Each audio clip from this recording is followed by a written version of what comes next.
12 years ago when I met Obie and I Napper on the dance floor in Gas Club.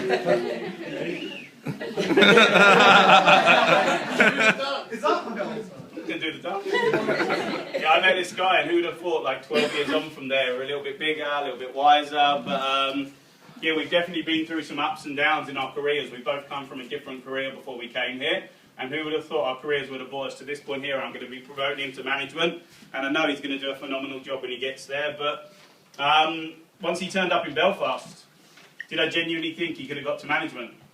Probably not. Like, he has natural, that sounds really negative, but he has natural charisma. He's a people person. Everyone loves him. Definitely knows how to go out and have a good time and get on with people. And he has a sales background already as well. In Australia, he used to do sales over there, and it's a lot different to what we do to what he was doing there. And it's not about earning £30 a day or earning even £200 a day. It's about earning £3,000 to £5,000 plus a week for the rest of your life. And that was the kind of mentality I was trying to drill into Obie.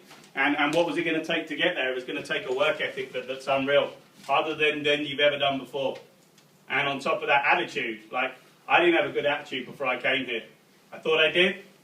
I definitely didn't. So I said, we're going to have to work on your attitude. And the student mentality, the hardest thing for him was going to be taking advice from me.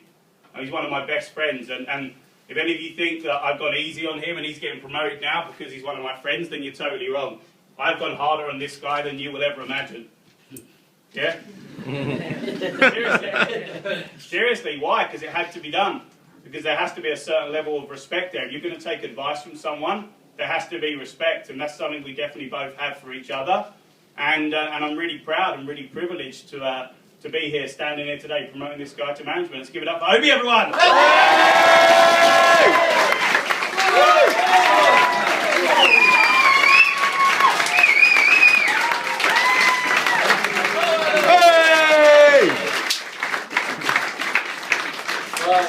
Guys.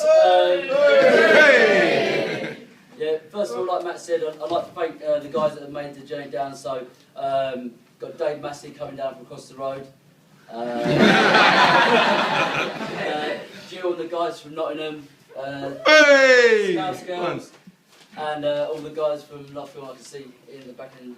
You guys, anyway, everyone, thanks for coming down. Appreciate it. I'm my friends from back home. Now, for those of you who don't know me, my name's Obie. I'm 29. I'm from Essex, definitely not a typical kind of Essex boy like Mr. Goodchild. But,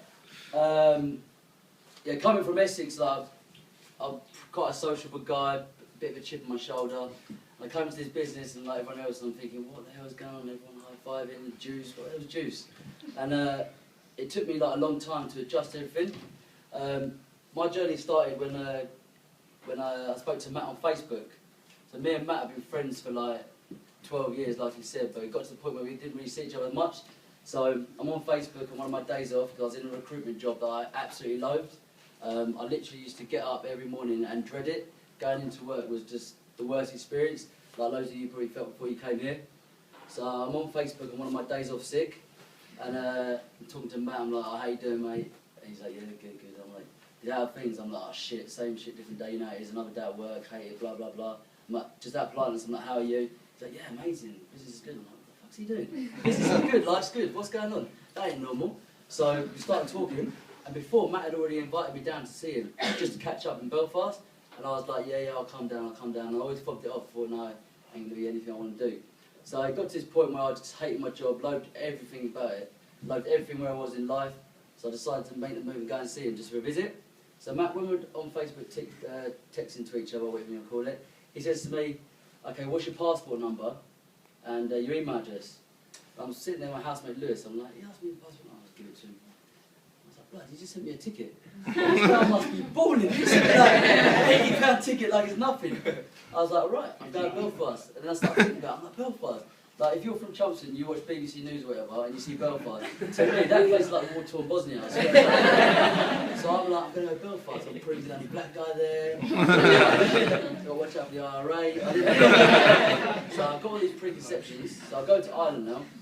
Now, the Irish people are crazy. They are fucking crazy. And they're like, no offence. But they like a drink, and yeah, I definitely like a drink, so I thought it was quite a good fit. And all with that, I was fortunate enough to go to Belfast on the day it was Ebony and Duncan's promotion, and I saw the promotion like you guys are seeing today.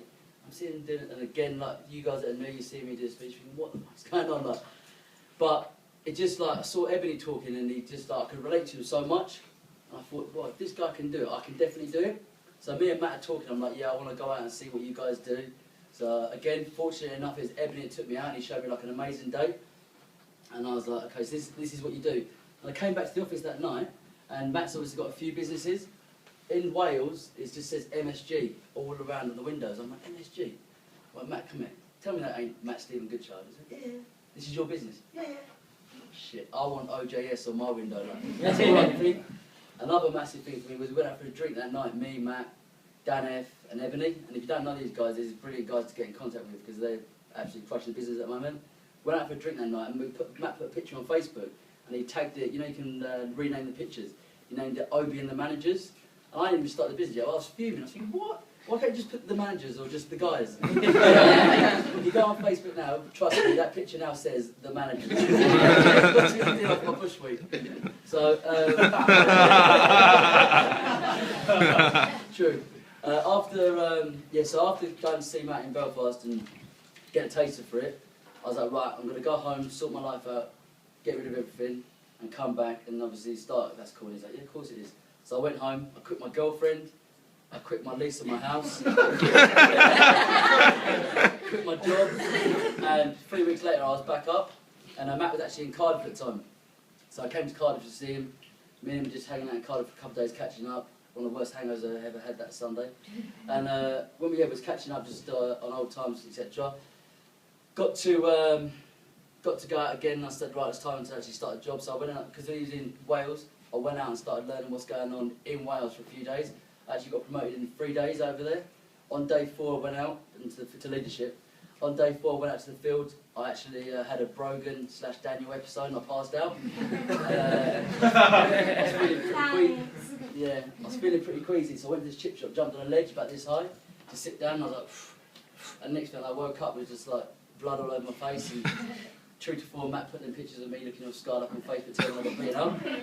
And yeah, so I had to take a couple of days off because I was in concussion, etc. I remember me and Matt, on that couple of days off, Matt took me to a client visit with him in Kent, and I left early on to go down to Essex to see my mum quickly. So I came back to Kent later on, I'm waiting outside of my car for Matt, and I remember he's in the client meeting, they're all pointing at me, and I'm just sitting there like, oh, pointing at. And they come out later on, and they're like, Matt's like, we're in the bar with all the client, and they're like, Matt, do you want a drink? He's like, yeah, please. And they're like, Matt, does your driver want a drink? I was like,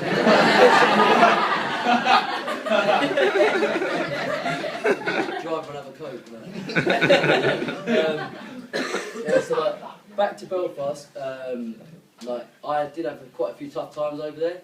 I mean, we hear it all the time, and in this business, everyone loses their grandmother every week because, yeah, I lost my grandma, I'm not in today, etc., etc. I did lose her grandmother, and it was really tough, like, 'cause I was close to her. But instead of dwelling on it, there's a massive positive came through. I got to spend a couple of weeks in Chelmsford while she was ill, in Josh Peace's office, and that brings me to a point that you guys are so important to get out of your office, get out of your comfort zone, and get to see other offices. I definitely wouldn't have got promoted as quick as I did if it weren't for going down and spending that invaluable time with Josh. Obviously, he's amazing at what he does, and yeah, I definitely wouldn't have done it without that 2 weeks in Essex this quick. I would have done it because that was always going to be a plan. But yeah, when in Belfast as well, like I was touching earlier about the drinking culture. I was definitely like I was the bad example. Like I used to go out and get wrecked on crew night. Like crew night had to get banned in Belfast because no one understood the concept of having a couple of drinks and just, like, just have a couple of drinks, like, kick on, and I wasn't getting up for work and all sorts, and that really did pull me back. I believe I would have got promoted in Belfast if it wasn't for that. And another thing for you guys to definitely take note of is you are like who you hang around with and who you knock about with. Like I was always on Matt's side, or a guy called Duncan, who actually runs the Belfast office now. When I was in Belfast, I was staying at Matt's the first few weeks, and then it was time to get my own place. And I moved in with Duncan. Now this guy and me had nothing in common whatsoever. He's like literally aristocrat, middle-class, white guy farmer from the deepest, darkest depths of Wales. And I looked at this guy that looks like a top, and I was like, yeah, I'll live with him because he's where I want to be. It transpired that guy's taught me more probably than 90% of the people in the business. Like, he is the example. We walk into work. This is on res as well, when you start and go get to work about 10 in the office. 5 to 8, he's legging it down the street. Got to get there before, get everything sorted before Matt, and he just instilled that into me. And that work ethic he got, definitely, I'd like to think some of that's rubbed off on me. But Duncan's also just the conversations and everything he taught me, I owe that guy a massive thank you. And it's something Duncan also told me is business is perception. This business, is perception. Everything about it. You want all the managers to perceive you as a business partner, and you want all the guys in the office to see you as a manager. Now, I like to think that from day one, especially coming to Manchester, I've walked toward and acted and carried myself like a manager. Every time I went to a different office, people are like, "Oh, where are you in the business?" I'll be like, "Oh, leader," and they're like, "Oh, leader." I'm like, yeah, but we're not leaders. You're managers in training. It's a management training program you're on, and too many people lose sight of that. You're not here to go and do sales. Everyone's focused on sales. You're going to run a sales and marketing company, so you've got to get your head around the fact sales and marketing is what you do. But don't get too consumed by that. You're managers in training, and that brings me kind of to my thank yous. One other point is really important, and I want to make is Nick.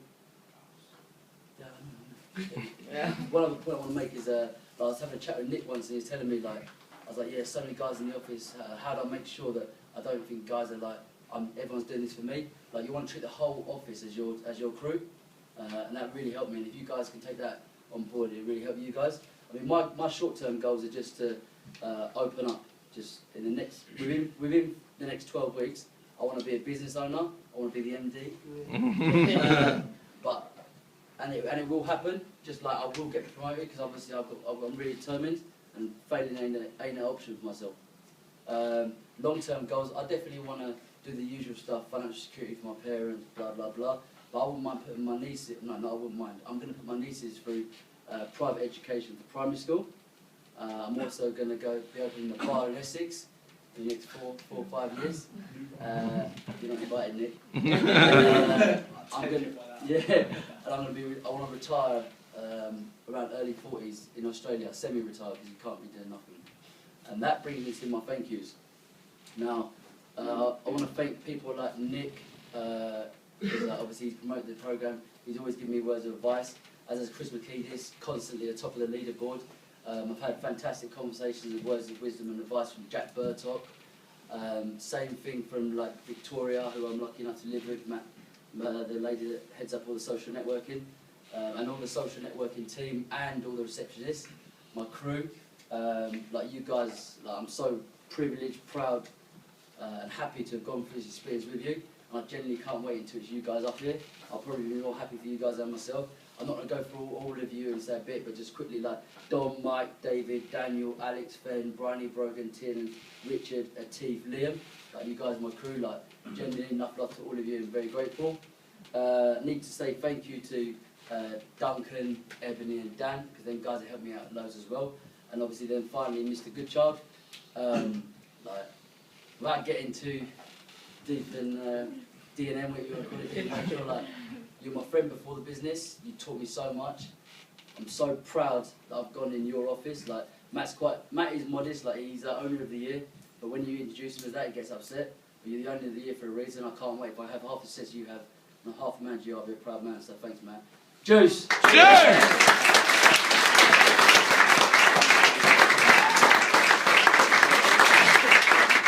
Hey!